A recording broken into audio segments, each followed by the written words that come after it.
From the headquarters of TeleSUR English in Havana, Cuba, this is From the South. I'm Laura Palmeiro. This Tuesday, on the occasion of the high-level meeting on financing the 2030 Agenda for Sustainable Development in the era of COVID-19 and beyond, Nicolás Maduro, President of Venezuela, highlighted the importance of international solidarity and demanded an end to the financial economic embargoes. International solidarity is particularly important right now. This is why we urge you to put the human life at the center of everything above any other interest. We advocate that amongst other actions, we should focus on the vulnerabilities pertaining to the debt by developing countries, and that financial and technological assistance, global assistance, is increased in order to achieve a sustainable, fair, and inclusive model of development. In the Bolivarian Republic of Venezuela suggests setting up a fund for public procurement to ensure access to food products and healthcare products that is fueled by public funding. The current situation requires it. It will make it possible to deal with the current inequalities and unequal access.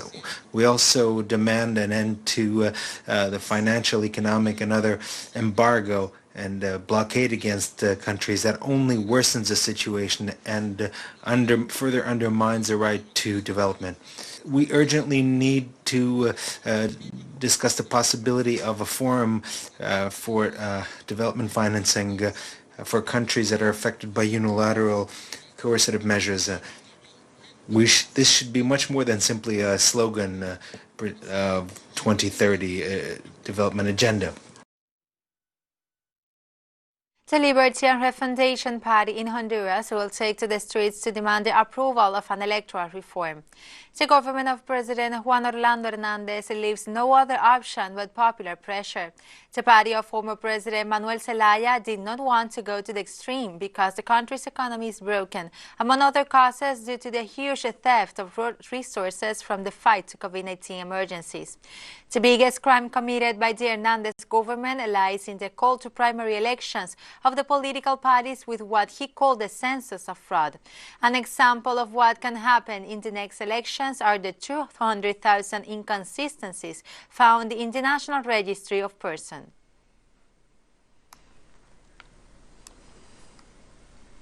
Latin America's largest solar park officially started its operations over the weekend as the Chinese-built complex provided energy to Argentina's power grid. The Cauchari Solar Park will provide a total of 300 megawatts for electricity for over 20 years. These stations, built by China Power Construction and the Shanghai Electric Power Construction Company, is located in Cauchari town in the Jujuy province. The governor of Jujuy, Gerardo Morales, said via Twitter that by opening the park, the province becomes a generator of clean energy for the whole Argentinian people. On the other hand, the general manager of the Power China Argentina, forces of Colombia People's Army, demanded the resignation of President Iván Duque, who is leading a government stained with blood, drug trafficking, and electoral fraud. In a statement issued from the clandestinity, the peace agreement's former negotiator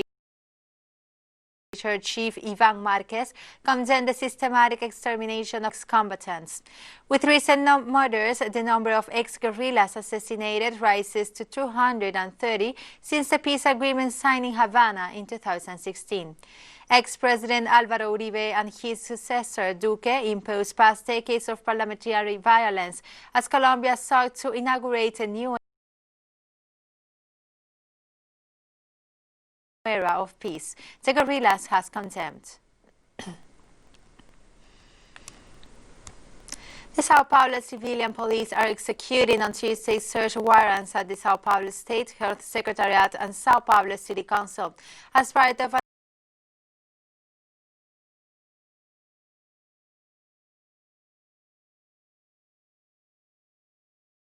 operation investigating diversions from public health funds. According to investigators, there are a total of 260 search and seizure warrants and 57 temporary arrest warrants in the state of Sao Paulo. The targets are a doctor and an official from the office of City Council member Eliseu Gabriel, who is not being investigated. Arrest, search and seizure warrants are also carried out in Paraná, Minas Gerais and Mato Grosso do Sul states. The crimes under investigation are bid rigging, ideological misrepresentation, embezzlement, passive and active corruption, money laundering and criminal organization.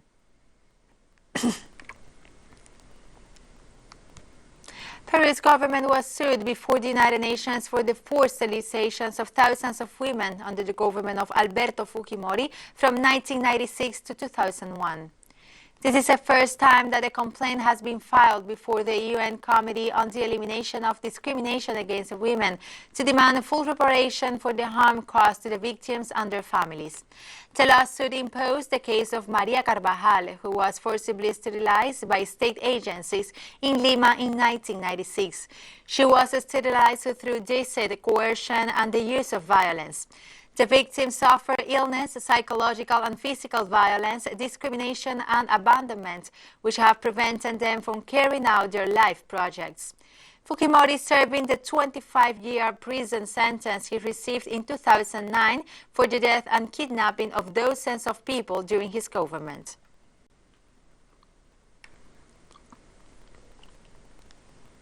The Americas' response to the COVID-19 pandemic is the focus of the debate on Tuesday during the last day of the 58th Directing Council of the Pan American Health Organization.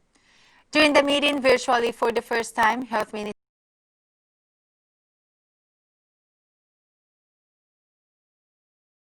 and high-level delegates from PAHO's member nation analyzed regional policies in order to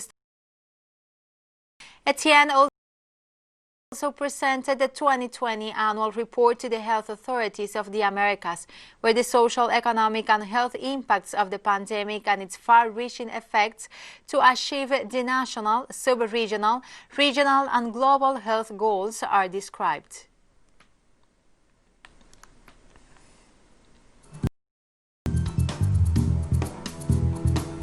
And we'll be right back after this very short break, so don't go away.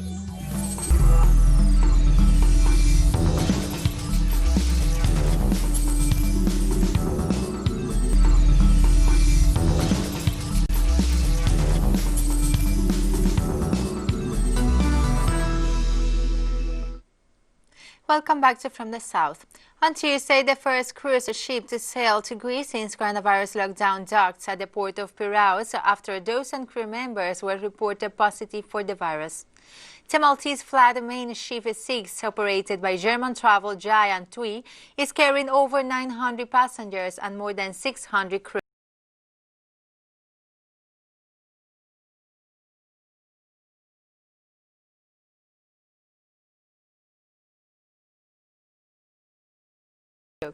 Nobody will be allowed to disembark as testers from Greece's public health agency embarked from inspection. According to the Greek Coast Guard, passengers had been given a clean bill of health after undergoing tests prior to the voyage. Russia's President Vladimir Putin urged not to lower guard in the fight against the COVID-19 pandemic during a meeting of the Council of State, a body that brings together ministers and leaders of the Russian regions. The fight against the spread of the COVID-19 is far from ending, and therefore it is necessary to keep a watch out, the President considered during the meeting with the expanded presidium of the consultative body that acquired greater status after the constitutional reform. Russia's president noted after at least 3 governors recently caught the novel coronavirus, one of them admitted to hospital. The head of the unit in charge of epidemiological watch in Russia, Anna Popova, noted that the peak of COVID-19 cases lately registered was expected, when the figure went from just over 6,000 to over 8,000 daily cases in less than 15 days.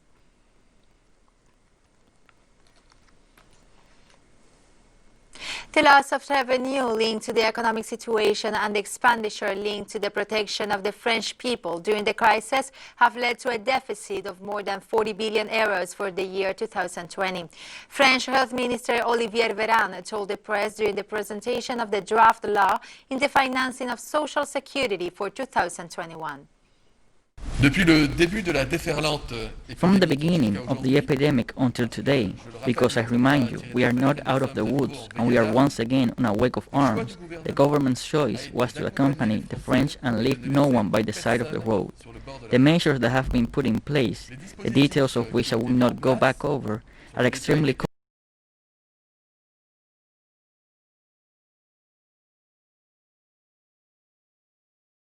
costly measures, the aim of which is to avoid an economic rout and a real social disaster.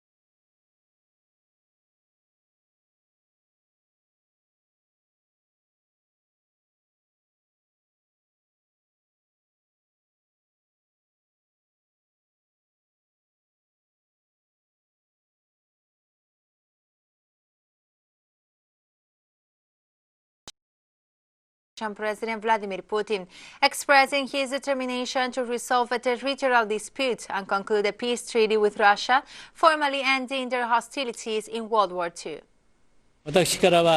Including concluding a peace treaty, I want to develop a relationship between Japan and Russia holistically. I do not want to postpone the issue. Held official talks to address bilateral relations on Monday, while highlighting the rejection of the European Union's new migration pact. Today, also, we discussed about the migration issue. We reject the European Commission's migration pact. It is a migration-friendly document. It is a migration booster document, which could ignite possible new waves of migrants towards Europe. In the current situation, any new waves of migration would not only make for security and cultural risk, but also serious health risk. Regarding the migration issue, this matter needs a deeper discussion because the current EU plan does not give the right to the receiving country to decide whom the country would like to accept, and also the plan would not allow the migrants to decide where they want to go. We will defend our views according to these objections. And we have more stories coming up after this final short break, so stay with us.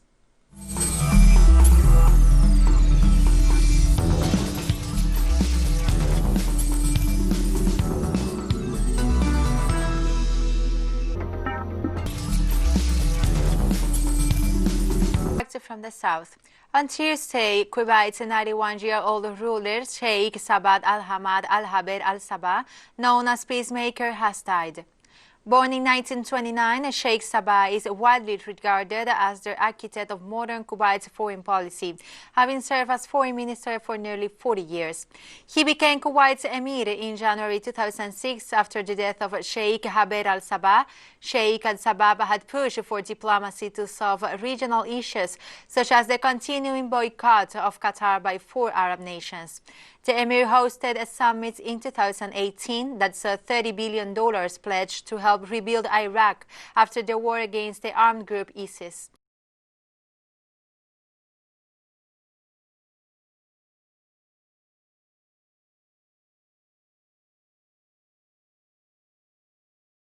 Sheikh Sabah's death becomes as the nation continues to fight the coronavirus pandemic, which has infected nearly 104,000 people and caused 605 related deaths in the country.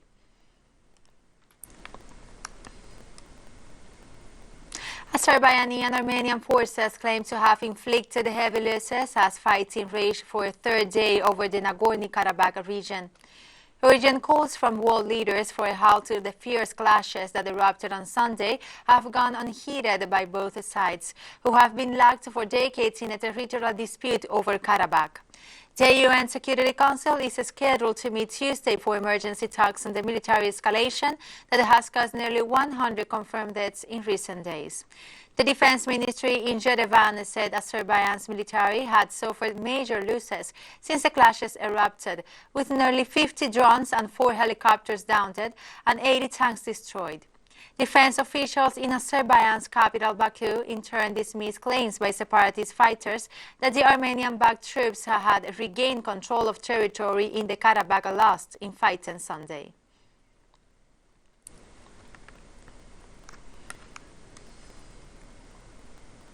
South Africa reported 903 new COVID-19 cases in the last 24 hours, a figure consistent with the current slowdown in international spread of the pandemic, health sources informed on Tuesday.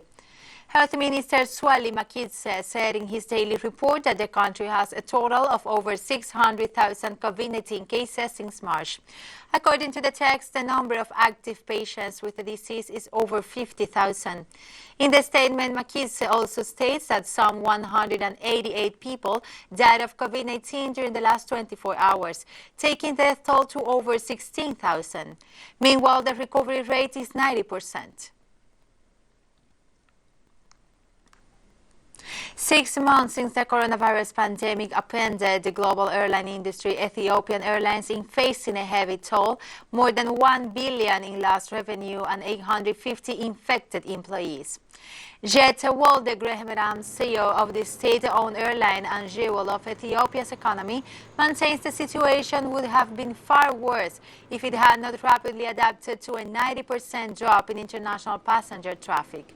Africa's largest carrier pivoted in March to meet the surge in demand for air flights, reporting 45 passenger jets in order to build out of its cargo fleet.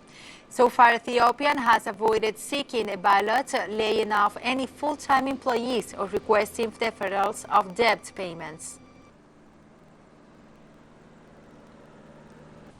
Likewise, this Monday, Iran called for an end to the fighting between Armenia and Azerbaijan and said it was ready to facilitate talks and a ceasefire between its two neighbors. The situation in the region does not support this violence. We immediately told our friends in Azerbaijan and Armenia to end this conflict as soon as possible and start talks for the better of the region.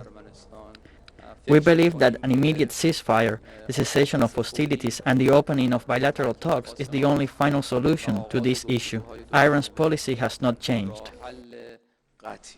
The United States is seeking to increase its military and political influence in the northeast of Syria, and for that purpose is reinforcing its illegal military bases on Syrian soil with the troops it has withdrawn from Iraq, while promoting the separatist plans of the Kurdish militias of the so-called Syrian Democratic Forces.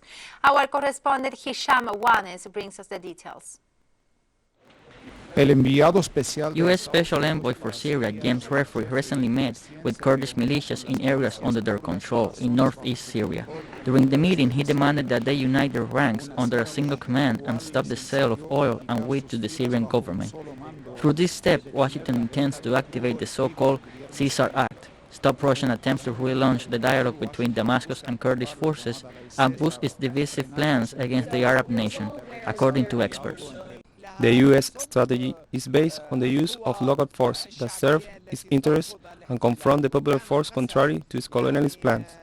And in our case, the so-called Syrian Democratic Force constitute the instrument that the United States used to strike against national unity, territorial integrity, and the national economy.